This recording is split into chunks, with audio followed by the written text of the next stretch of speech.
Vous êtes à l'écoute d'un nouvel enseignement du pasteur Corinne du Centre Apostolique EZ37M. Bonjour à toutes, alors j'espère que vous allez bien. Alors hier nous avons vu que nous devions accepter le plein pardon de Dieu et que c'est ainsi que nous allons pleinement retrouver notre identité d'enfant de Dieu. Et que même si nous avons chuté, même si nous avons failli, eh bien si nous sommes venus d'un cœur sincère auprès de notre Dieu pour lui demander pardon, il nous a pardonné et nous ne devons pas rester sous la culpabilité. Amen. Donc nous avons juste besoin, comme je le disais, de revenir vers notre Père et d'accepter son plein pardon. C'est cela la grâce.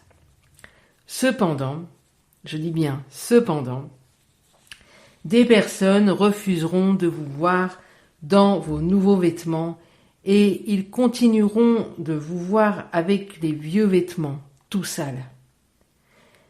D'autres considéreront peut-être votre rétablissement comme injuste, un peu comme le fils aîné qui a refusé de se joindre à la fête en l'honneur de son frère qui était revenu à la vie. Vous connaissez cette histoire. Cependant, ce qui est important, c'est le regard de votre Père. Ce n'est pas le regard des hommes qui compte, mais c'est le regard de votre Père sur vous. Et tu dois arriver pleinement à te détacher de ce que les gens pensent ou disent de toi, pour te concentrer juste sur ce que Dieu dit de toi. Amen. Je pense également à Pierre qui a renié 3 fois son maître et qui a pleuré amèrement. Je pense que quand Pierre avait déclaré suivre Jésus jusqu'au bout, eh bien il était pleinement sincère. Et je suis convaincu que quand il a renié Jésus, il a dû penser que tout était fini pour lui. Je vous rappelle qu'il avait entendu Jésus enseigner que celui ou celle qui le renierait devant les hommes serait renié devant les anges de Dieu. Entre autres, cela voudrait dire qu'il serait renié par Dieu. On retrouve ça dans Luc chapitre 12 verset 9. Imaginez Pierre un moment. Il devait être dans une culpabilité terrible. Et d'ailleurs, qu'est-ce qu'il a fait ? Eh bien, il est retourné dans son ancien métier de pêcheur. Il est retourné dans son ancienne vie. Et peut-être que toi qui m'écoutes, aujourd'hui tu es dans la culpabilité.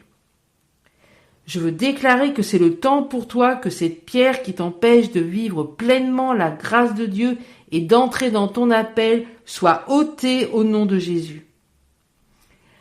Alors qu'est-ce qu'a fait Jésus ? Qu'est-ce qu'a fait Jésus pour Pierre ? Eh bien, il a organisé un tête-à-tête avec Pierre.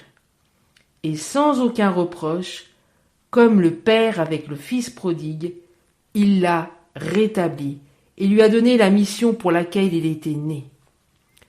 Plus de culpabilité pour ces 2 personnes, mais une véritable restauration. Et Dieu veut faire la même chose avec toi qui as failli, qui as chuté, qui as demandé pardon à ton Père. Dieu veut ôter aujourd'hui de ton cœur la pierre de la culpabilité. Amen. Et j'aimerais rappeler ce verset de 1 Jean, chapitre 3, verset 20, qui nous dit « Car si notre cœur nous condamne, Dieu est plus grand que notre cœur, et il connaît toutes choses. » Amen. Que Dieu vous bénisse abondamment et que cette pierre de la culpabilité soit maintenant, au nom de Jésus, définitivement ôtée. À très bientôt, n'hésitez pas à commenter, n'hésitez pas à poser vos questions. Si vous avez besoin de poser des questions, je ne manquerai pas d'y répondre. Que Dieu vous bénisse abondamment.